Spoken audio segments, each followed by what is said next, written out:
Welcome to federal Telangana. ఇప్పుడు ఈ రోజుకి ఒక ప్రత్యేకత ఉంది.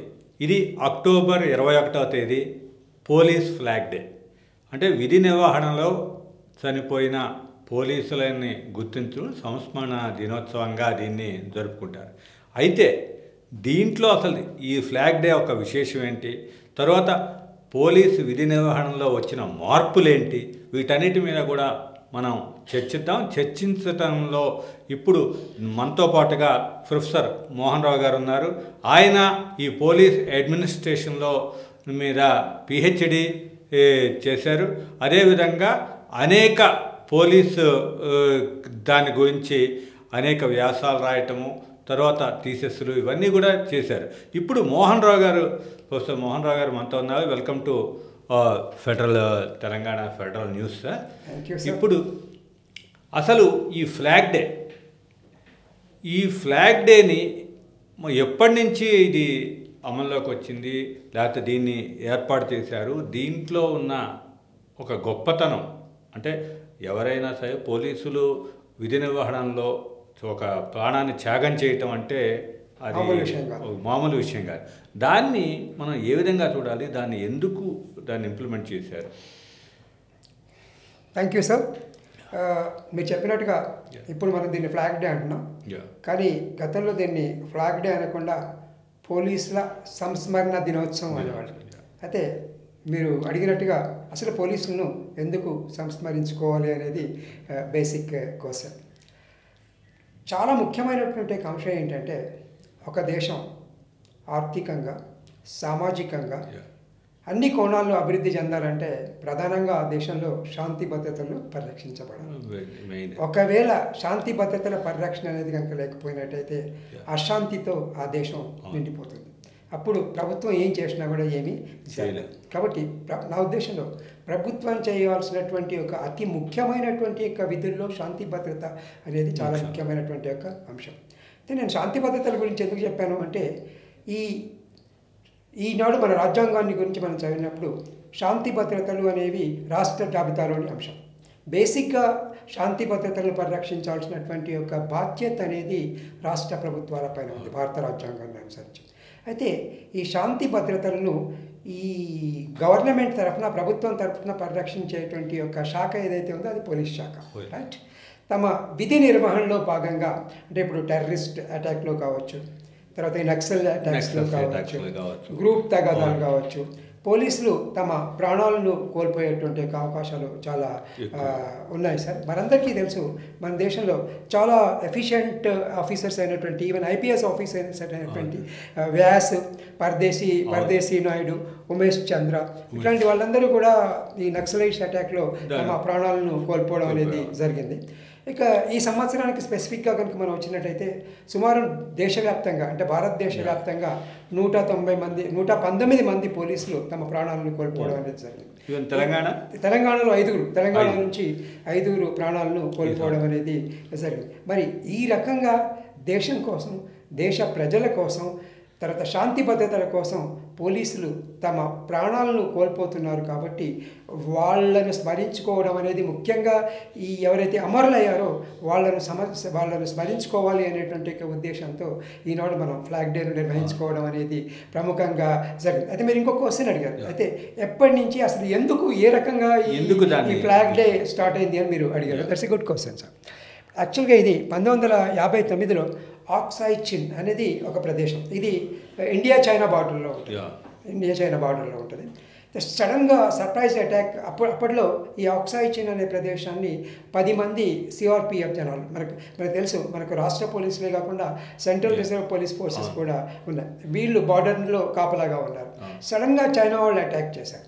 అన్ఫార్చునేట్ థింగ్ ఏంటంటే, చైనా వాళ్ళు మన మీద అటాక్ చేసినప్పుడు వీళ్ళ దగ్గర సాఫిస్టికేటెడ్ వెపన్స్ లేవు, ట్రెడిషనల్ వెపన్స్ మాత్రమే ఉన్నాయి. కానీ చైనా వాళ్ళు మోడర్న్ వెపన్స్తో వీళ్ళని అటాక్ చేశారు.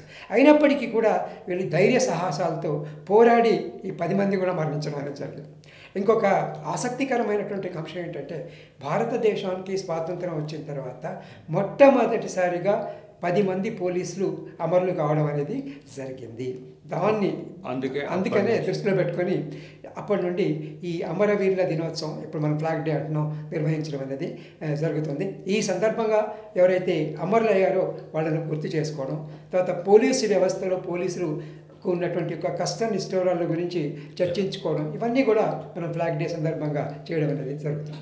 అయితే ఇక్కడ పోలీసు వ్యవస్థని అంటే మనం చూసినట్టయితే ఎప్పుడో ముందు పోలీసు వ్యవస్థ ఆరంభమైన దగ్గర నుంచి చూస్తే పరిస్థితులు ప్రజలకు అంటే సామాజిక పరిస్థితుల వల్ల కానీ లేకపోతే మిగతా కారణాల వల్ల కానీ వాళ్ళ యొక్క విధి నిర్వహణలో కొంత తేడా అయితే కంపల్సరీగా వచ్చింది.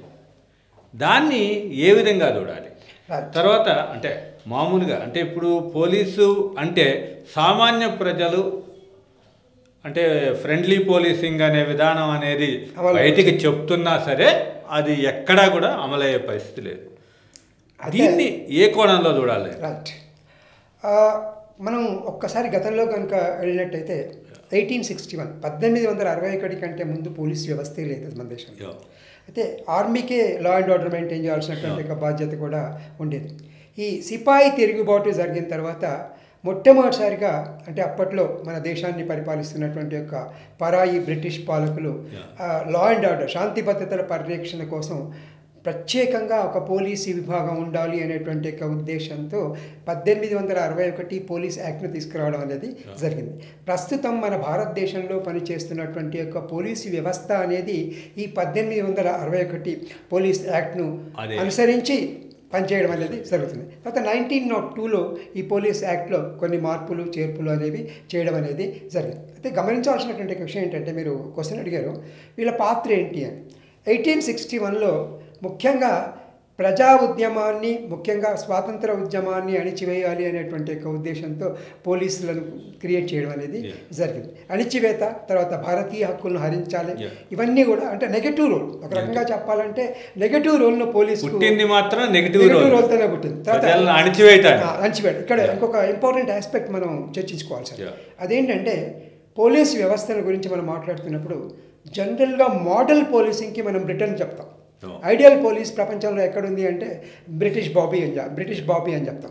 కానీ బ్రిటన్లో ఉన్నటువంటి యొక్క బ్రిటన్లో ఏ రకమైనటువంటి యొక్క పోలీస్ వ్యవస్థ ఉందో ఆ రకమైనటువంటి యొక్క పోలీస్ వ్యవస్థను భారతీయులకు వాళ్ళు ఇవ్వలేదు. That's very important. నెగిటివ్ యాంగిల్లో ఈ పోలీస్ డిపార్ట్మెంట్ను క్రియేట్ చేయడం అనేది జరిగింది. ప్రముఖంగా ఆ రోజుల్లో పోలీసుల ముఖ్యమైనటువంటి విధి ఏంటంటే అణిచివేత. తర్వాత ఇంకొక చాలా ఇంపార్టెంట్ క్వశ్చన్స్ ఏంటంటే, సీనియర్ పోలీస్ ఆఫీసర్స్ అంతా కూడా అప్పుడు ఇండియన్స్ కాదు, యూరోపియన్సే ఉండేవాళ్ళు. సరే, ఇక స్వాతంత్రం వచ్చిన తర్వాత మీరు అడిగినట్టుగా పరిస్థితులు మారాయి, మన రాజ్యాంగం మనకు వచ్చింది. కాబట్టి స్వతంత్ర భారతదేశంలో పోలీసుల యొక్క పాత్ర పూర్తిగా మారిపోయింది. ఎందుకంటే మనది ప్రజాస్వామ్య దేశం. పోలీసులు ప్రధానంగా పోలీసుల యొక్క ముఖ్యమైనటువంటి యొక్క పాత్ర ఏంటంటే ఇందాక మనం చెప్పుకున్నట్టుగా శాంతి భద్రతల నిర్వహణ. ఈ శాంతి భద్రతల నిర్వహణలో పోలీసులు చాలా జాగ్రత్తగా ఉండాలి. ఎందుకు జాగ్రత్తగా ఉండాలి అంటే, భారత రాజ్యాంగం మనకు ప్రాథమిక హక్కుల్ని ఇచ్చింది. ఎటువంటి పరిస్థితుల్లోనూ కూడా శాంతి భద్రతలను నిర్వహిస్తున్నప్పుడు పోలీసులు పౌరుల యొక్క ప్రాథమిక హక్కులకు భంగం కలగకుండా ప్రవర్తించాల్సినటువంటి యొక్క అవసరం ఉంది. ఒక ఉదాహరణ చెప్తాను సార్ మీకు. ఉదాహరణ కనుక మనం తీసుకున్నట్టయితే, ఉదాహరణకి పోలీసులు ఒక వ్యక్తిని నిర్బంధిస్తారు ఏదో ఒక కారణం చేత, ఒక దొంగతనం కేసులో కానివ్వండి, లేకపోతే ఇంకేదో కేసులో కానివ్వండి, పోలీసులు నిర్బంధిస్తారు. మన రాజ్యాంగాన్ని అనుసరించి ఒక పోలీస్ అధికారి ఒక వ్యక్తిని నిర్బంధంలోకి తీసుకున్నప్పుడు అనివార్యంగా 24 గంటల లోపల ఆ వ్యక్తిని మ్యాజిస్ట్రేట్ ముందు హాజరుపరచాలి. ఎందుకంటే లేకపోయినట్టయితే అప్పుడు ఆ మ్యాజిస్ట్రేట్ గారు అది సరైనటువంటి ఒక అరెస్టా కాదా అనేది డిసైడ్ చేయడం అనేది జరుగుతుంది. ఇవన్నీ ఎందుకు చేర్చడం అనేది జరిగింది అంటే, పోలీసులు తమ యొక్క విధులను దుర్వినియోగం చేయకుండా ఉండాలి అనేటువంటి ఉద్దేశంతో ఇట్లాంటివన్నీ కూడా చేయడం అనేది జరిగింది. తర్వాత మీరు అన్నట్టుగా ఏంటంటే, గతంలో ఉన్నటువంటి యొక్క పోలీస్ వ్యవస్థకి ఇప్పుడు ఉన్నటువంటి యొక్క పోలీస్ వ్యవస్థకి కూడా చాలా వ్యత్యాసం ఉంది సార్. ఎందుకు ఉందంటే దానికి కారణం ఏంటంటే, మీరు ఎందుకంటే మీరే చెప్పారు ఇంట్రొడక్షన్లో, నేను దీని మీద రీసెర్చ్ చేశాను. గతంలో ఉన్నటువంటి యొక్క స్టాటిస్టిక్స్ కనుక మీరు తీసుకున్నట్టయితే, గతంలో ఇల్లిటరేట్ వాళ్ళు ఎక్కువగా పోలీసులోకి వచ్చేవాళ్ళు. దీనికి కారణం ఏంటంటే 7th class 8th class 6th class 5th class చదివిన వాళ్ళంతా కూడా పోలీసులుగా జాయిన్ అయ్యేవారు. ఇప్పుడు దేశంలో ఆ పరిస్థితి లేదు. మీరు కనుక కానిస్టేబులరీ అంటే అసలు నిజానికి చెప్పాలంటే పోలీస్ వ్యవస్థలో 90% మంది కానిస్టేబుల్లే ఉంటారు. హైరారికల్గా కనుక మీరు తీసుకున్నట్టయితే డీజీపీ నుంచి కానిస్టేబుల్ వరకు హైరారికల్గా కనుక తీసుకున్నట్టయితే పోలీస్ వ్యవస్థలో కానిస్టేబుల్లే 90% ఉంటారు సార్. ఇప్పుడు ఉన్నటువంటి యొక్క పోలీస్ వ్యవస్థలో దాదాపుగా అందరూ కూడా మ్యాక్సిమం గ్రాడ్యుయేట్స్, పోస్ట్ గ్రాడ్యుయేట్స్ ఉన్నారు. సర్ప్రైజింగ్ థింగ్ ఏంటంటే ఒక ఉద్యోగంగా ఇంతకుముందు అంటే దాంట్లో ఒక పోలీసులోకి దీంట్లోకి జాయిన్ అవ్వాలి అంటే ఆలోచించి జాయిన్ అయ్యే పని. కానీ ఇది ఒక ఉద్యోగంగా మనం కూడా అదొక గౌరవమైన ఉద్యోగంగా చేయొచ్చు అనే ఒక మార్పు అయితే వచ్చింది. కానీ దాంట్లో పాటు ఇంకా మీరు ఒకటి మనం గమనించాల్సింది, దాంట్లో పోలీసులో ఉద్యోగంలోకి వెళ్తే మనకు ఒక పవర్ వస్తుంది అనే ఒక ఇది కూడా కనిపిస్తుంది. దాన్ని ఎట్లా చూడాలి?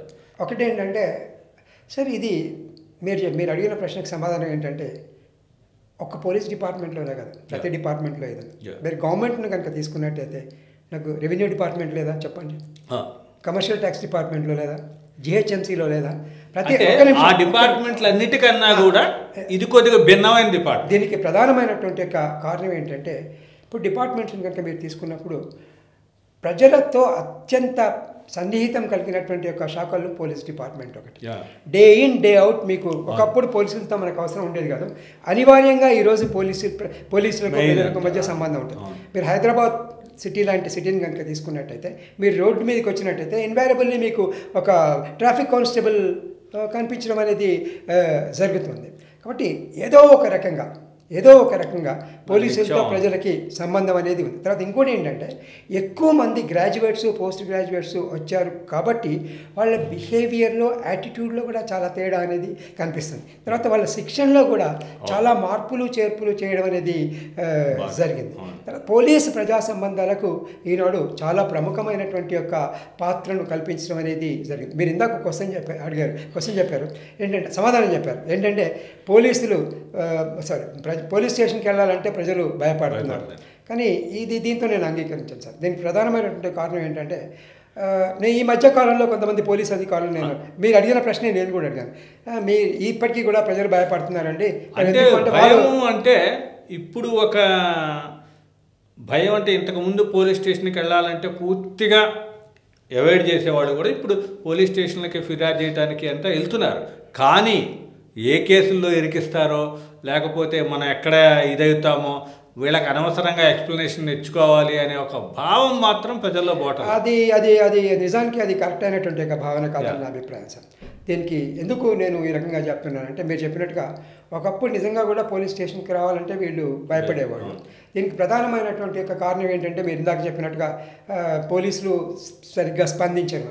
అంటే ఈ సందర్భంగా నేను చెప్పేది ఏంటంటే మీకు ఇప్పుడు పోలీస్ వ్యవస్థలో చాలా మార్పులు చేర్పులు అనేవి వచ్చాయి.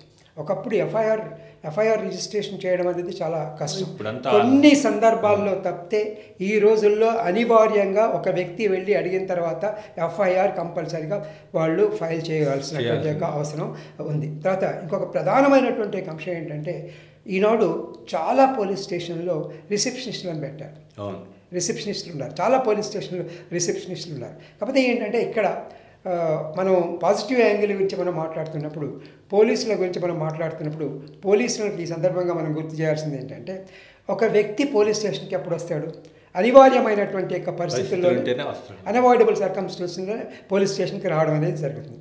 ఈ రకంగా అనివార్యమైనటువంటి యొక్క పరిస్థితుల్లో ఒక వ్యక్తి పోలీస్ స్టేషన్కి వచ్చినప్పుడు ఆ వ్యక్తిని కూర్చోబెట్టి ఆ వ్యక్తి యొక్క సమస్య ఏంటో ముందు వినాలి. అది చాలా ఓపిక ఉందా ఉంది, ప్రస్తుతం ఉందని నేను అనుకుంటున్నాను. ఒకవేళ లేకపోయినట్టయితే తెచ్చుకోవాలి. ఒకవేళ పోలీసులకు కనుక ఓపిక అనేది లేకపోయినట్టయితే పోలీస్ వ్యవస్థకు చెడ్డ పేరు వచ్చేటువంటి అవకాశం అనేది ఉంది. కానీ నాకు తెలిసి ఇప్పుడున్న పరిస్థితి అంటే ప్రతి డిపార్ట్మెంట్లోనూ చెడ్డవాళ్ళు ఉంటారు. నేను అనుకోవడం ఏంటంటే పోలీస్ డిపార్ట్మెంట్లో కూడా 90% మంది మంచివాళ్ళే ఉంటారు. కాబట్టి ఫస్ట్ ఎవరైతే మీ దగ్గరికి వస్తారో వాళ్ళు అసలు వాళ్ళ సమస్య ఏంటి అనేది వినాలి. ఇక్కడ ఇంకో గమనార్హమైనటువంటి అంశం ఏంటంటే కొన్ని సందర్భాల్లో పోలీస్ స్టేషన్ పరిధిలోకి రాని అంశాలతో కూడా వాళ్ళు పోలీస్ స్టేషన్కి వచ్చేవాళ్ళు. అట్లాంటప్పుడు వీళ్ళు ఏం చేయాలంటే బాబు ఇది మా పరిధిలోకి రాదు, మీరు ఏం చేయాలి అనేది వాళ్ళకు చెప్పాల్సినటువంటి యొక్క అవసరం అయితే ఉంది అని నేను అనుకుంటున్నాను. తర్వాత ఇంకోటి ఏంటంటే ట్రైనింగ్ టైంలో కూడా పబ్లిక్తో వీళ్ళు ఏ రకంగా మాట్లాడాలి అనేటువంటి అంశాన్ని గురించి కూడా వీళ్ళు చెప్పడం అనేది జరిగింది. తర్వాత మీకు ఇంకొక ముఖ్యమైనటువంటి విషయం ఏంటంటే ఏంటంటే గతంలో మహిళల గురించి మనం మాట్లాడినప్పుడు మహిళలు పోలీస్ స్టేషన్కి రావాలంటే భయపడేవారు. కానీ ఇప్పుడు అనేక రకమైనటువంటి కొత్త చట్టాలు అందులో చట్టాల్లో చాలా ముఖ్యమైనటువంటి యొక్క అంశం ఏంటంటే మనకు ఉన్నటువంటి యొక్క ప్రస్తుత పరిస్థితిలో నైట్ టైంలో ఎప్పుడూ కూడా పోలీస్ లాకప్లో మహిళలను ఉంచకూడదు. ఒకవేళ అనివార్యంగా మహిళలను కనుక లాకప్ రూమ్లో ఉంచాల్సినట్టయితే ఒక లేడీ కానిస్టేబుల్ను ఆవిడకి కాపలాగా పెట్టాల్సినటువంటి యొక్క అవసరం అనేది ఉంది. ఇంకొక చాలా పాజిటివ్ యాంగిల్లో కనుక మనం చూసినట్టయితే ఒకప్పుడు పోలీస్ వ్యవస్థలో చాలా తక్కువ మంది ఉన్నారు. Kiran Bedi first IPS officer. మొన్న మనకు తెలుసు ఒక 2-3 days back IPS passing out parade జరిగింది. పాసింగ్ అవుట్ పరేడ్ని కనుక మీరు తీసుకున్నట్టయితే చాలామంది ఐపీఎస్ ఆఫీసర్లు మహిళలు ఎంపిక కావడం అనేది గమనార్హమైనటువంటి ఒక అంశం. నేను దీని గురించి ప్రత్యేకంగా ఎందుకు గుర్తు చేస్తున్నానంటే మహిళల పైన హింస అనేది విపరీతంగా భారతదేశంలో పెరిగిపోతుంది. మనందరికీ తెలుసు జాతిపిత మహాత్మా గాంధీ ఒక మాట చెప్పారు, ఒక మహిళ అర్ధరాత్రి నిర్భయంగా తిరగలిగినోడే నిజంగా భారతదేశానికి స్వాతంత్రం. మరి ఆ పరిస్థితులు ఈనాడు భారతదేశంలో ఉన్నాయా అంటే డెఫినెట్గా లేవు అని చెప్పాల్సినటువంటి పరిస్థితి ఏర్పడింది. ఈ పరిస్థితుల్లో మీరు ఇందాక చెప్పినట్టుగా మహిళలు మేల్ పోలీస్తో కరెక్ట్గా చెప్పకపోవచ్చు. కాబట్టి ఈ మహిళా పోలీసులు కనుక ఉన్నట్టయితే వీళ్ళు ఎవరైతే మహిళలు తమ సమస్యలతో పోలీస్ స్టేషన్కి వస్తారో వాళ్ళకు కొంత భరోసా ఇచ్చేటువంటి అవకాశం ఉంది. తర్వాత ఇంకొక ముఖ్యమైనటువంటి విషయం ఏంటంటే ఈనాడు ప్రతి పోలీస్ స్టేషన్లో కూడా మహిళలు ఉన్నారండి. అంతేకాకుండా ఎక్స్క్లూజివ్గా ఉమెన్ పోలీస్ స్టేషన్స్ కూడా ఉన్నాయి. ఉమెన్స్ పోలీస్ స్టేషన్స్ కూడా ఏర్పాటు చేయడం అనేది జరిగింది. ఇంకొకటి ఇక్కడ అంటే పోలీసు పనిచేసే విధానంలో టెక్నాలజీ అనేది ఇప్పుడు కీలకమైన అంశం. Right, exactly. ఇప్పుడంటే నేరాలు కూడా నేరాల స్టైల్లో కూడా మారినాయి. ఇంతకుముందు ఒక హత్యో లేకపోతే ఇదో లేకపోతే రకరకాల ట్రెడిషనల్ క్రైమ్ అంటాం. ట్రెడిషనల్ క్రైమ్ అంటాం. అది కాకుండా ఇప్పుడు సైబర్ క్రైమ్ కూడా దానికి బాగా పెరిగిపోయింది. కాబట్టి ఈ దానికి అంటే ఈ టెక్నాలజీ పరంగా పోలీసు యంత్రాంగ వ్యవస్థ ఆధునికరించబడిందా లేకపోతే డెవలప్ అయిందా, దాన్ని ఏ విధంగా చూడాలంటారు? చాలా డెవలప్ అయింది సార్. మీరు చెప్పినట్టుగా పోలీస్ వ్యవస్థ అనేది ఈనాడు చాలా ఆధునీకరించబడింది. ఎందుకు నేను చెప్తున్నానంటే ఒకప్పుడు స్పాట్కి చేరాలంటే క్రైమ్ జరిగిన స్పాట్కి చేరాలంటే వాళ్ళకి వెహికల్స్ కూడా ఉండేవి. కానీ ఈనాడు మనం చూస్తున్నాం అన్ని పోలీస్ స్టేషన్లో కూడా ఎన్నో వెహికల్స్ ఉన్నాయి. సఫిస్టికేటెడ్, ముఖ్యంగా తెలంగాణ రాష్ట్రం ఏర్పడిన తర్వాత ప్రతి పోలీస్ స్టేషన్కి కూడా ఇన్నోవా వెహికల్స్ ఇవ్వడం అనేది జరిగింది. తర్వాత వాళ్ళకు టైం స్లాట్ కూడా అలాట్ చేశారు. వాళ్ళకి ఇప్పుడు 100 డైల్ చేసిన తర్వాత కొన్ని నిమిషాల్లోనే వాళ్ళు ఆ స్పాట్కి వెళ్ళాల్సినటువంటి అవసరం ఉంది. దూరాన్ని బట్టి ఒకవేళ వెళ్ళకపోయినట్టయితే వాళ్ళు దానికి ఎక్స్ప్లెనేషన్ ఇచ్చుకోవాల్సినటువంటి బాధ్యత కూడా వాళ్ళపైన ఉంటుంది. తర్వాత ఇంకొక ముఖ్యమైనటువంటి విషయం ఏంటంటే ఒకప్పుడు అంటే మన తెలంగాణ రాకముందు పోలీస్ స్టేషన్ మెయింటెనెన్స్కి గవర్నమెంట్ డబ్బులు ఇచ్చేది కాదు. వీళ్ళు ఏం చేసేవాళ్ళు అంటే ఇందుకోసం చివరికి కాగితాల కోసం కూడా వీళ్ళు బతిమలాట చేసేవాళ్ళు.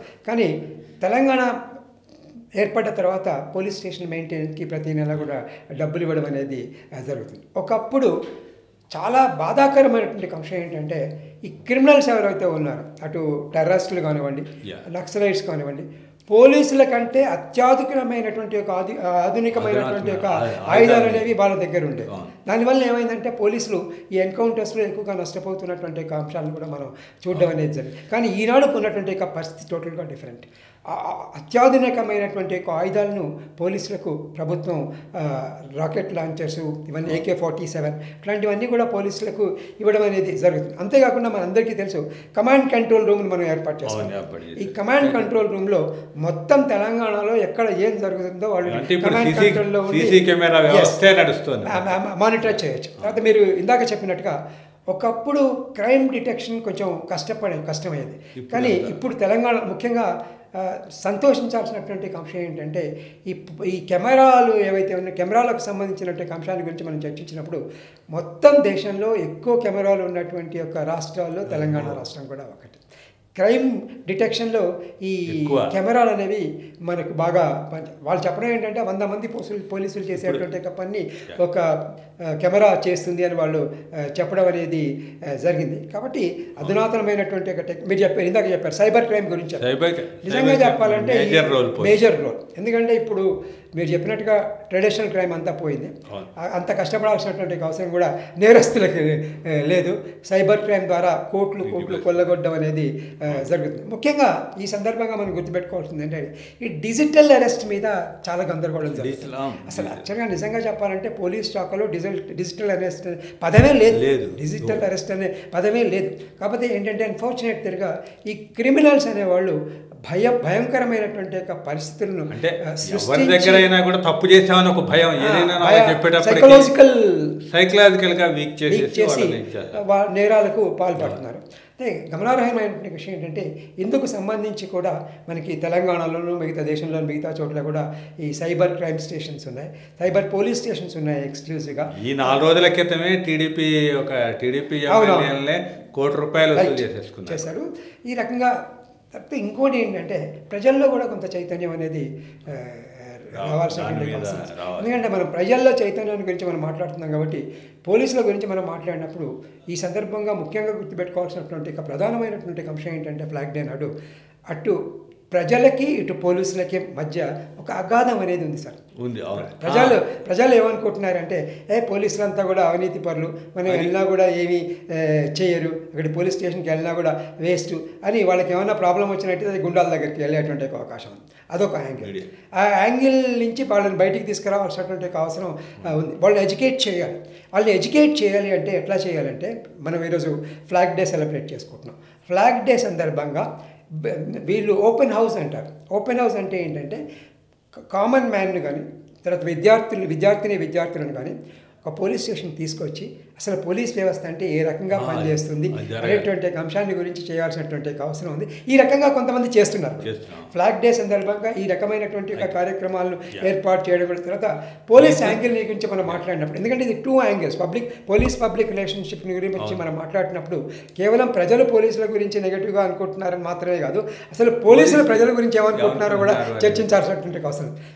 పోలీసుల యాంగిల్ గురించి మాట్లాడినప్పుడు వాళ్ళు చెప్పడం ఏంటంటే, సార్ మీరంతా ఏమంటున్నారంటే ఒకప్పుడు పోలీసులను చూసి ప్రజలు భయపడేవాళ్ళు అంటున్నారు, కానీ ఇప్పుడు ప్రజలను చూసే మేము భయపడుతున్నాం సార్ అని వాళ్ళు అంటున్నారు. చాలామంది పోలీసు అధికారులు ఇటీవల నేను అడిగినప్పుడు వాళ్ళు చెప్పిందంటే ఏం లేదు సార్ మేమే వాళ్ళకు భయపడుతున్నాం అంటున్నారు. తర్వాత ఇంకొక ముఖ్యమైన అంశం ఏంటంటే వాళ్ళు చెప్పేది ఏంటంటే, మనం ఇందాక చెప్పుకున్నాం ఈ సంవత్సరం 119 మంది పోలీసులు దేశవ్యాప్తంగా అమరులయ్యారు. మరి ప్రజల కోసం మేము మా ప్రాణాలను బలిస్తున్నప్పుడు మరి ఎందుకు ప్రజల నుండి మాకు సరి అయినటువంటి ఒక సహకారం అనేది లభించట్లేదు? ప్రజల నుంచి సరి అయినటువంటి ఒక సహకారం అనేది మాకు లభించినప్పుడు మాత్రమే మేము సరిగ్గా పనిచేయగలము అన్నది వాళ్ళు చెప్పేటువంటి ఒక వర్షం. ఇప్పుడు క్రైమ్ డిటెక్షన్లో కానీ ఇప్పుడు కోర్టుకు వెళ్ళినప్పుడు కూడా విట్నెసెస్ చాలా ఇంపార్టెంట్ అంటే ఇవన్నీ కూడా దేనిపైన ఆధారపడి ఉంటుంది? పబ్లిక్ కోఆపరేషన్ పైన ఆధారపడి ఉంటుంది. తర్వాత ఇంకోటి మనం ఇందాక చెప్పుకున్నాం సైబర్ క్రైమ్స్లో కూడా వీళ్ళు భయపడద్దు. క్రైమ్ ఎప్పుడైతే జరుగుతుందో ఇమీడియట్గా సైబర్ పోలీసులకు వాళ్ళ లోకల్ పోలీస్ స్టేషన్కో వీళ్ళు ఫిర్యాదు చేయాలి. చాలామంది భయపడి ఈ రకంగా చేయట్లేదు. దీనివల్ల వాళ్ళ సమస్య ఇంకా పెరిగేటువంటి అవకాశం అనేది ఉంది. అయితే ఇంకోటి ఏంటంటే పోలీసులు అంత భయపడాల్సినటువంటి అవసరం కూడా ఈనాడు లేదు సార్. ఎందుకు నేను చెప్తున్నానంటే భారతదేశానికి స్వాతంత్రం వచ్చిన తర్వాత మొట్టమొదటిసారిగా 1977వ సంవత్సరంలో మన సౌత్ ఇండియాలో పెద్దగా ఇంపాక్ట్ లేదు, కానీ ఈ నార్త్ ఇండియాలో పోలీసులు స్ట్రైక్ చేశారు. పోలీసులు స్ట్రైక్ చేసిన తర్వాత చాలా ఆసక్తికరమైనటువంటి విషయం, చాలామందికి తెలియని విషయం ఏంటంటే భారతదేశానికి స్వాతంత్రం వచ్చిన తర్వాత మొట్టమొదటిసారిగా జాతీయ పోలీస్ కమిషన్ను 1977వ సంవత్సరంలో ధర్మవీర అధ్యక్షతను ఏర్పాటు చేయడం అనేది జరిగింది. నేను ఎందుకు ఈ ధర్మవీర పోలీస్ కమిషన్ గురించి చెప్తున్నానంటే, ధర్మవీర పోలీస్ కమిషన్ కనుక మీరు చదివినట్టయితే ఆ రిపోర్ట్ను, ఇందులో పోలీసు వ్యవస్థకు సంబంధించి అమూల్యమైనటువంటి యొక్క సిఫార్సులు చేయడం అనేది జరిగింది. దురదృష్టకరమైనటువంటి విషయం ఏంటంటే భారత ప్రభుత్వం కానీ అటు రాష్ట్ర ప్రభుత్వాలు కానీ ఇందాక మీకు చెప్పాను పోలీస్ అనేది స్టేట్ సబ్జెక్ట్ అని, ఏ స్టేట్ కూడా వీటన్నిటిని ఇంప్లిమెంట్ చేయడానికి ముందుకు రాలేదు. అయితే దీనిపైన సుప్రీంకోర్టుకు కూడా వెళ్ళడం అనేది జరిగింది. దీన్ని దృష్టిలో పెట్టుకొని సుప్రీంకోర్టు కొన్ని గైడ్లైన్స్ ఇవ్వడం అనేది జరిగింది. అందులో ప్రధానమైనటువంటి యొక్క ముఖ్యమైనటువంటి యొక్క ఇంపార్టెంట్ ఆస్పెక్ట్ ఏంటి అంటే జాతీయ స్థాయిలో నేషనల్ సెక్యూరిటీ కౌన్సిల్ను, రాష్ట్ర స్థాయిలో స్టేట్ సెక్యూరిటీ కౌన్సిల్ను ఏర్పాటు చేయమని చెప్పారు. అంటే ఈ స్టేట్ సెక్యూరిటీ అంటే రాష్ట్ర భద్రతా మండలి అంటారు. ఈ రాష్ట్ర భద్రతా మండలి యొక్క ప్రాముఖ్యం ఏంటి అన్నప్పుడు మనందరికీ తెలుసు, పోలీస్ వ్యవస్థ పైన మీరు చెప్పినట్టుగా విమర్శలు అనేవి ఉన్నాయి. అయితే ఈ భద్రతా మండలి రాష్ట్ర స్థాయిలో ఏర్పడ్డప్పుడు దానికి ముఖ్యమంత్రి కానీ లేదా హోంమంత్రి కానీ అధ్యక్షత వహించాలి, హెడ్గా ఉండాలి. తర్వాత అపోజిషన్ లీడర్ని తీసుకోవాలి అని చెప్పడం అనేది జరిగింది. అయితే అంటే ఉమ్మడి ఆంధ్రప్రదేశ్లో ఇది కోర్టుకి వెళ్ళినప్పుడు మన ప్రభుత్వం అప్పటి ప్రభుత్వం ఏం చెప్పిందంటే opposition and ruling party can't sale together అని చెప్పారు. మేము అపోజిషన్ లీడర్ను మా రాష్ట్ర భద్రతా మండలిలో పెట్టుకోలేమని చెప్పారు. ఇది సరి అయినటువంటి విధానం కాదు. అయితే ఈ రాష్ట్ర భద్రతా మండలిని ఏర్పాటు చేయడం వల్ల ఏమవుతుందంటే పోలీసు వ్యవస్థ పనితీరులో గణనీయమైనటువంటి యొక్క సకారాత్మకమైన ఇప్పుడు భద్రతా మండలి అలాంటివి ఇప్పుడు అసలు ఏం లేదు. అయితే నేను విన్నది ఏంటంటే అంటే భద్రతా మండలిలో ఉన్నటువంటి ఒక జర్నలిస్ట్ మిత్రుడు నాకు కలిసినప్పుడు చెప్పింది ఏంటంటే నేను కూడా అందులో మెంబర్ను, కానీ ఇప్పటి వరకు ఏ సమావేశం జరగలేదు. దీన్ని ఇమీడియట్గా అసలు ఎవరికి కూడా తెలవదు, చాలా మంది పోలీసుల మీద నిఘా వేయాలి అది తెలీదు. అయితే ఇంకోటి ఏంటంటే పోలీస్ ఎస్టాబ్లిష్మెంట్ బోర్డుని ఏర్పాటు చేయాలన్నారు, నేషనల్ లెవెల్లో, స్టేట్ లెవెల్లో. ఎందుకంటే వీళ్ళ ప్రమోషన్కి సంబంధించి జనరల్గా ఒక అభిప్రాయం ఏంటంటే పోలీస్ డిపార్ట్మెంట్కి సంబంధించి మనం ఇందాక అప్పటి నుంచి చెప్తున్నాం ఏంటంటే పోలీస్ వ్యవస్థ సరిగ్గా పనిచేయట్లేదు. దీనికి ప్రధానమైనటువంటి కారణం ఏంటంటే ఈనాడు కనుక మనం పరిస్థితిని చూసినట్టయితే పొలిటికల్ ఇంటర్వెన్షన్ అనేది పోలీస్ డిపార్ట్మెంట్లో విపరీతంగా వాళ్ళు పబ్లిక్గా అంగీకరించారు. కానీ మీరు ఉన్నతాధికారులతో కనుక మీరు మాట్లాడినట్టయితే ఏ పోలీస్ స్టేషన్లో ఎవరు ఎస్హెచ్ఓగా ఉండాలి అనే దాన్ని ఎమ్మెల్యేలు డిసైడ్ చేస్తారు. మరి ఈ రకమైనటువంటి యొక్క పరిస్థితిలో మార్పు రావాల్సినటువంటి యొక్క అవసరం ఉంది. తర్వాత ఇంకోటి ఏంటంటే పోలీసులో చాలామంది సిన్సియర్స్ ఆఫీసర్స్ ఉన్నారు సార్, అందులో ఏ రకమైనటువంటి యొక్క డౌట్ కూడా మీకు లేదు. కాకపోతే ఈ పోలీస్ డిపార్ట్మెంట్కు సంబంధించినటువంటి యొక్క ప్రమోషన్స్ కానీ ట్రాన్స్ఫర్స్ కానీ అన్నీ కూడా ఈ రాజకీయాల చేతుల్లో ఉంటాం. దీనివల్ల ఏమవుతుందంటే ఈ పోలీసులు they are dancing at the tune of the politicians అని చెప్ప తప్పదు. కాబట్టి పోలీసులు కొన్ని సందర్భాల్లో సరిగ్గా వాళ్ళ విధులు నిర్వహించకపోవడానికి వాళ్ళపైన ఉన్నటువంటి ప్రెషర్ అనేది చాలా ప్రముఖమైనటువంటి మీ పొలిటికల్ ప్రెషర్ అనేది ఖచ్చితంగా ఉండి తీరుతుంది అనేటువంటి అంశాన్ని మనం గుర్తుపెట్టుకోవాల్సిన అవసరం ఉంది. అదే రకంగా ఈ డిస్ట్రిక్ట్ లెవెల్లో, స్టేట్ లెవెల్లో కూడా పోలీస్ కంప్లైంట్స్ అథారిటీని కూడా ఏర్పాటు చేయాలని చెప్పడం అనేది జరిగింది. వాళ్ళ మీద వచ్చినటువంటి విమర్శలను చర్చించి రిడ్రెసల్ చేయడం కోసమని ఈ పోలీస్ కంప్లైంట్స్ అథారిటీని ఏర్పాటు చేయాలి అని చెప్పారు. తర్వాత ఇంకోటి ఏంటంటే ఒక డీజీపీకి రెగ్యులర్ డీజీపీ ఇప్పుడు ప్రస్తుతం ఉన్న డీజీపీ కూడా అడాక్ బేసెస్ ఆయన. అయితే అసలు నిజంగా అంటే మనకు ప్రస్తుతం ఉన్నటువంటి పరిస్థితుల్లో ఒక డీజీపీని అపాయింట్ చేయాలంటే స్టేట్ గవర్నమెంట్ నుంచి యూపీఎస్సీకి ఒక ప్యానెల్ పోవాలి. ఆ ప్యానెల్లో 3 పేర్లను సెలెక్ట్ చేసి స్టేట్ గవర్నమెంట్కి వస్తుంది. అందులోంచి ఒకరిని రాష్ట్ర ప్రభుత్వం అపాయింట్ చేయడమే కాదు, ఒకసారి అపాయింట్ అయిన తర్వాత ప్రాపర్ వేలో సెలెక్ట్ అయినట్టయితే 2 years టెన్యూర్ ఇవ్వాలని చెప్పారు. ఖచ్చితంగా 2 సంవత్సరాలు వాళ్ళు డీజీపీగా ఉండాలి అని చెప్పడం అనేది జరిగింది. ఇవి కూడా ఏ రాష్ట్రంలో కూడా జరగడం లేదు సార్. ఇక్కడ మనం ఇప్పుడు పోలీసు ఫ్లాగ్ డే సందర్భంగా ఇంకో అంటే దానికి ఒక భిన్నమైన ఎన్కౌంటర్ల విషయం కూడా, పోలీసు ఎన్కౌంటర్ల విషయాన్ని కూడా మనం ప్రస్తావించాలి. ఇక్కడ ఆ పోలీసు ఎన్కౌంటర్లని ఏ విధంగా చూస్తాం అంటే చూడొచ్చు, లేకపోతే ఇప్పుడు ఒక పోలీసు నక్సల్సే కావచ్చు, ఏదైనా కావచ్చు, నిన్నటికి నిన్న నిజామాబాద్లో ఎన్కౌంటర్ జరిగింది. అక్కడ పోలీసు మీద అటాక్ చేశాడు అనేది ఎన్కౌంటర్. అయితే ఇక్కడ పోలీసు చెప్పే వర్షం ఒక్కొక్కసారి కరెక్ట్ కావచ్చు, కరెక్ట్ కాకపోవచ్చు. దీన్ని కోర్టులు కూడా అనేకసార్లు పోలీసుల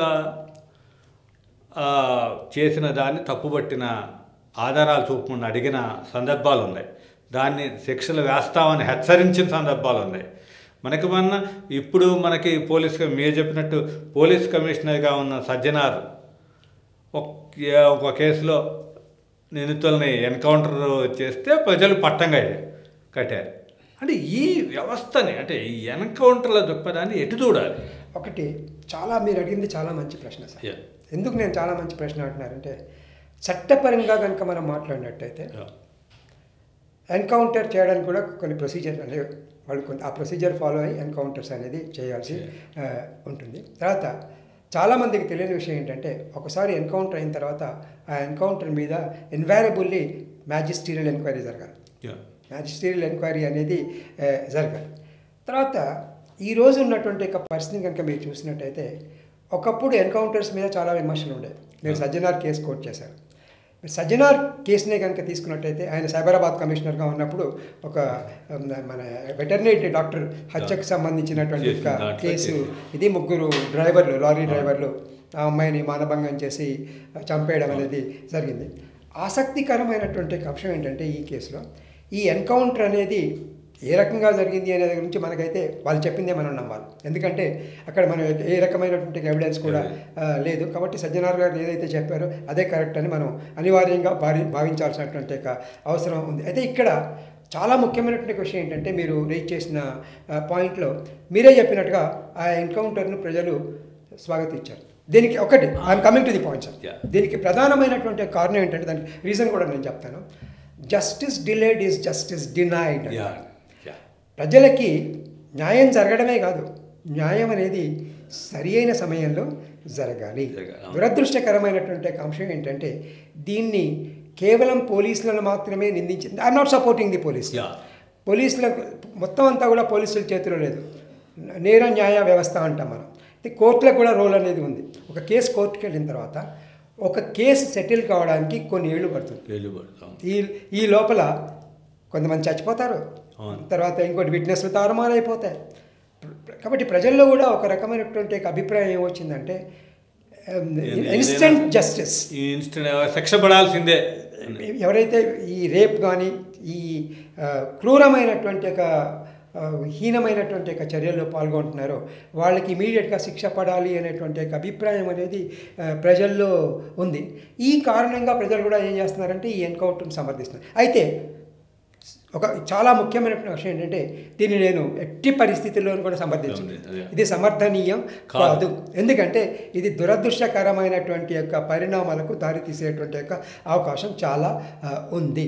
కాబట్టి ప్రజలు చేస్తుంది కూడా దాన్ని అవకాశంగా తీసుకొని కొంతమంది అధికారులు కానీ దుర్వినియోగం చేస్తున్నారు. దాంట్లో లేదు. కోర్టులు కూడా ఎన్నో సందర్భాలు చెప్పారు ఈ రకమైన అవకాశం ఉంది సార్. కాబట్టి దీన్ని ఎవరు కూడా ప్రోత్సహించారు. మనందరికీ తెలుసు ఈ రోజుల్లో సివిల్ లిబర్టీస్ అసోసియేషన్స్ వచ్చాయి, సివిల్ వాచ్ ఉంది. తర్వాత ఇంకోటి ఏంటంటే మీ మీడియా వాళ్ళు కూడా మీడియా యాక్టివ్గా ఉంది. తర్వాత ఒకప్పుడు ఎట్లా ఉండేదంటే ఏం జరిగినా కూడా ప్రజలకు తెలిసేది కాదు. ఈనాడు అట్లా కాదు.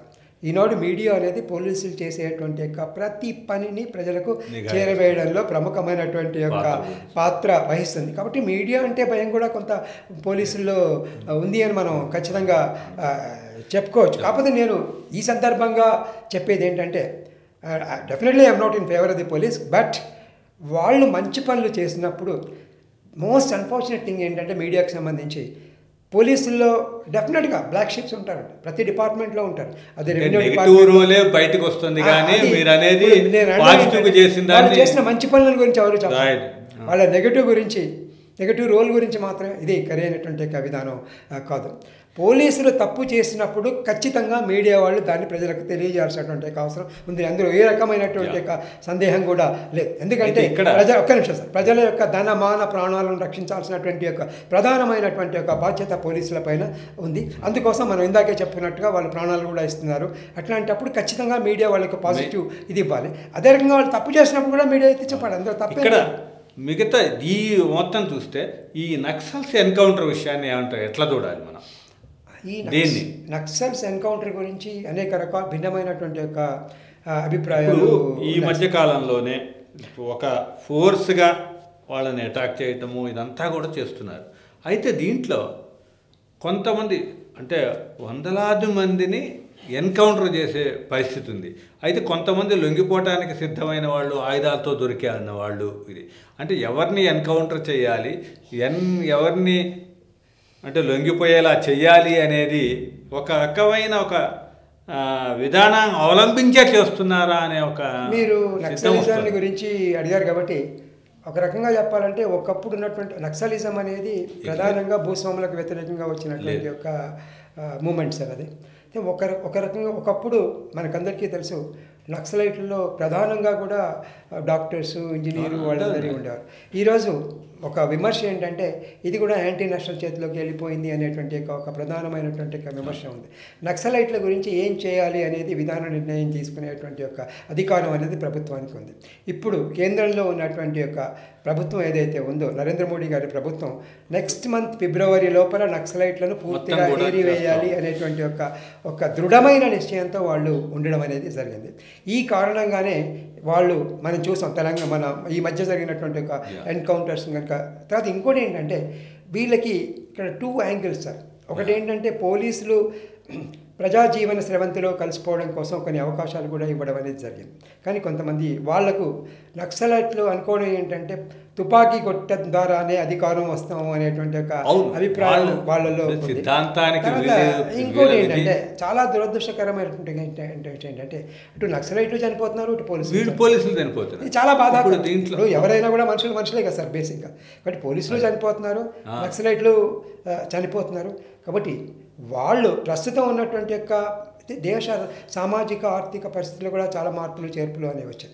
గతంలో స్వాతంత్రం వచ్చినాడు, తర్వాత 70s, 60s ఉన్నటువంటి యొక్క పరిస్థితులు ఈనాడు లేవు. తర్వాత గవర్నమెంట్ కూడా ఈ బీదరికాన్ని నిర్మూలించడం కోసం, తర్వాత బీద ప్రజల అభివృద్ధి కోసం అనేక సంక్షేమ కార్యక్రమాలను అమలు చేయడం అనేది కూడా జరిగింది. కాబట్టి ఇప్పుడు ఉన్నటువంటి యొక్క పరిస్థితుల్లో నక్సలైట్స్ కూడా ప్రజా జీవన స్రవంతిలో కలిసిపోవడం అనేది అవసరం. మీరు అన్నట్టుగా ఎన్కౌంటర్స్ అంటే వాళ్ళు చాలా క్లియర్గా గవర్నమెంట్ చెప్పేసింది, మీరు వచ్చి లొంగిపోయినట్టయితే మీకు రిహాబిలిటేషన్ కనిపిస్తాం, లేకపోయినట్టయితే ఇన్వాల్యుబుల్లీ ఎన్కౌంటర్స్ చేయడం అనేది జరుగుతుంది. మనం చూసాం ఈ మధ్యకాలంలో చాలామంది ప్రముఖ నక్సలైట్ నాయకులు తమ ప్రాణాలను కోల్పోవడం అనేది జరిగింది. తర్వాత వాళ్ళ ఉద్యమానికి కూడా తీవ్రమైనటువంటి యొక్క నష్టం అనేది జరిగింది. చాలామంది నక్సలైట్లు లొంగిపోవడం కూడా జరిగింది. కాబట్టి ఇదంతా కూడా ఈ పాలసీస్ అంతా కూడా గవర్నమెంట్ డిసైడ్ చేయడం అనేది ఉంటుంది. మనందరికీ తెలుసు ఈ నక్సలిజంలో గురించి మనం మాట్లాడినప్పుడు ఎంతమంది నక్సలైట్లు చనిపోయారో అదే రకంగా సిఆర్పిఎఫ్ వాళ్ళు, బార్డర్ సెక్యూరిటీ వాళ్ళు కూడా చాలామంది పోలీసులు చనిపోవడం అనేది జరిగింది. ఇదంతా కూడా ఒక రకంగా దురదృష్టకరమైనటువంటి యొక్క సంఘటనగా మనం చెప్పుకోక తప్పదు. చివరిగా ప్లస్ పాయింట్లు మైనస్ పాయింట్లు అంటే పోలీస్ వ్యవస్థలో ఉన్న ప్లస్ పాయింట్లని మనం ఇప్పటిదాకా చెప్పుకున్నాం. అంటే ప్లస్ పాయింట్ వాళ్ళు విధి నిర్వహణలో జాగ్రత్తగా ఉండాలి, ఫ్రెండ్లీ పోలీసుగా ఉండాలి, ఇవన్నీ చెప్పుకో. దీంట్లో మైనస్ పాయింట్లుగా తీసుకుంటే మీరు దాని మీద తీసేస్తూ ఇదంతా ఒక చేశారు కాబట్టి, దాన్ని అధ్యయనం చేశారు ఈ వ్యవస్థని కాబట్టి, దాంట్లో మీరు ప్రధానంగా సూచించే మైనస్ పాయింట్లు ఏమున్నాయనేది సూటిగా. చాలా మంచి క్వశ్చన్ సార్. ఒక రకంగా చెప్పాలంటే ఈ వ్యవస్థ అనేది, పోలీస్ వ్యవస్థ అనేది బాగుపడాలంటే జ్యుడిషియరీ లాగా పోలీసులకు కూడా అటానమీ ఇవ్వాల్సినటువంటి అవసరం ఉంది. పర్టిక్యులర్గా ఈ పోలీస్ వ్యవస్థ నా ఉద్దేశంలో కొంతమేర భ్రష్టు పట్టిపోవడానికి కారణం పొలిటికల్ ఇంటర్ఫియరెన్స్. ఒకప్పుడు ఈ ఎమ్మెల్యేలు కానీ, ఎంపీలు కానీ, మినిస్టర్లు కానీ కలెక్టర్తో ఎక్కువ సంబంధాలు ఉండేవి. వీళ్ళు ఎక్కువగా ఈ పోలీస్ డిపార్ట్మెంట్తో సంబంధాలు మెయింటైన్ చేసుకోవడం అనేది జరిగింది. ఒక రకంగా చెప్పాలంటే ఉన్నటువంటి ఒక విమర్శ ఏంటంటే పోలీసు వ్యవస్థ భ్రష్టు పట్టిపోవడానికి ప్రధానమైనటువంటి ఒక కారణం రాజకీయ నాయకులు, రాజకీయ ప్రక్షాళన అనేది. అంటే పోలీస్ వ్యవస్థలో రాజకీయ జోక్యం అనేది విపరీతంగా పెరిగిపోతుంది. దీన్ని తగ్గించాల్సినటువంటి ఒక అవసరం అనేది చాలా ఉంది అని అనుకుంటున్నాను. ముఖ్యంగా ఏంటంటే వాళ్ళ ప్రమోషన్స్ విషయంలో కానీ, ట్రాన్స్ఫర్స్ విషయంలో కానీ ప్రధానమైనటువంటి కారణం ఏంటంటే పోలీసులు కూడా మనుషులే కదా, వాళ్ళు కూడా మంచి పోస్ట్ రావాలనుకుంటారు. వాళ్ళకి మంచి పోస్ట్ రావాలనుకుంటే definitely they are suppose to be the good looks of the ఏదో ఒక పార్టీకో వేటికి తొత్తులుగా ఉండాల్సినటువంటి ఒక పరిస్థితి ఈనాడు దేశంలో ఉంది. పర్టికులర్గా మీకు సీనియర్ లెవెల్ ఆఫీసర్స్ లెవెల్లో ఈ ప్రాబ్లం ఉండదు, కానీ జూనియర్ లెవెల్ ఆఫీసర్స్లో ఈ ప్రాబ్లం ఎక్కువ ఉంటుంది.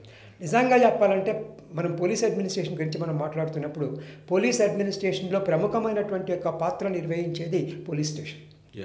ఈ పోలీస్ స్టేషన్లో పనిచేసేటువంటి యొక్క సిబ్బంది పనితీరులో మార్పు ఇంకా చాలా మార్పు వచ్చింది, ఇంకా మార్పు రావాల్సినటువంటి యొక్క అవసరం ఉంది. వాళ్ళు ప్రజలకు మేము మీకోసం ఉన్నాము అనేటువంటి యొక్క నమ్మకాన్ని ప్రజలకు కల్పించాల్సినటువంటి యొక్క అవసరం ఈనాడు ఎంతైనా ఉంది అని నేను భావిస్తున్నాను సార్. అందుకే ఇందాక మనం చెప్పుకున్నట్టుగా పోలీస్ పబ్లిక్ రిలేషన్స్ గురించి ఎక్కువగా ప్రచారం జరగాలి. తర్వాత వీళ్ళు కూడా ఒకప్పుడు నాకు చాలా సంతోషకరమైనటువంటి ఒక అంశం ఏంటంటే కొత్తగా చార్జ్ తీసుకున్న డీజీపీ గారు ఒక అంశం చెప్పారు, బీట్ కానిస్టేబుల్ రోల్ చాలా ముఖ్యమైనటువంటిది. ఈ బీట్ కానిస్టేబుల్ రోల్ అనేది చాలా ముఖ్యం. వాళ్ళు వెళ్ళి పోలీసులతో కలిసి వాళ్ళ సత్సంబంధాలు ఏర్పరచుకున్నప్పుడు పోలీస్ సత్సంబంధాలు ఏర్పడతాయి. కాబట్టి పోలీసులు కూడా ముఖ్యంగా ఏంటంటే ట్రైనింగ్ పీరియడ్లో నేను చెప్పేది, ట్రైనింగ్ పీరియడ్లో వీళ్ళు ఏం చేయాలంటే ప్రజా సంబంధాలను గురించి, ప్రజలతో పోలీసులు ఏ రకంగా మెలగాని అటువంటి అంశాల గురించి టాపిక్ ఉంది. అది పోలీసులతో చెప్పించకుండా మాలాంటి ప్రొఫెసర్స్తోనో లేకపోతే అవుట్ సైడర్స్తోనో చెప్పిస్తే బాగుంటుంది అనేటువంటి ఒక అభిప్రాయం నాకు ఉంది. అయితే ఇంకొక ముఖ్య విషయం ఏంటంటే, ఈ సందర్భంగా మీరు రైజ్ చేశారు కాబట్టి నేను ఇందాక మీకు నా డిస్కషన్లో national police commission report, Dharmavira commission report గురించి చెప్పాను. అందులో ఒక ఆసక్తికరమైనటువంటి ఒక పారా నాకు కనిపించింది. అదేంటంటే, ఒక DIG rank officer, deputy inspector general rank officer police parade అయిపోయిన తర్వాత, సబ్ ఇన్స్పెక్టర్స్ పరేడ్ అయిపోయిన తర్వాత ఆయన ఒక మాట చెప్తారు. అదేంటంటే, మీరు మంచి పోలీస్ ఆఫీసర్గా ఎదగాలనుకుంటే ఈ పోలీస్ ట్రైనింగ్ కాలేజీలో ఏవైతే నేర్చుకున్నారో అవన్నీ ఇక్కడే మర్చిపోండి అని చెప్తాడు. అదే what you mean by that?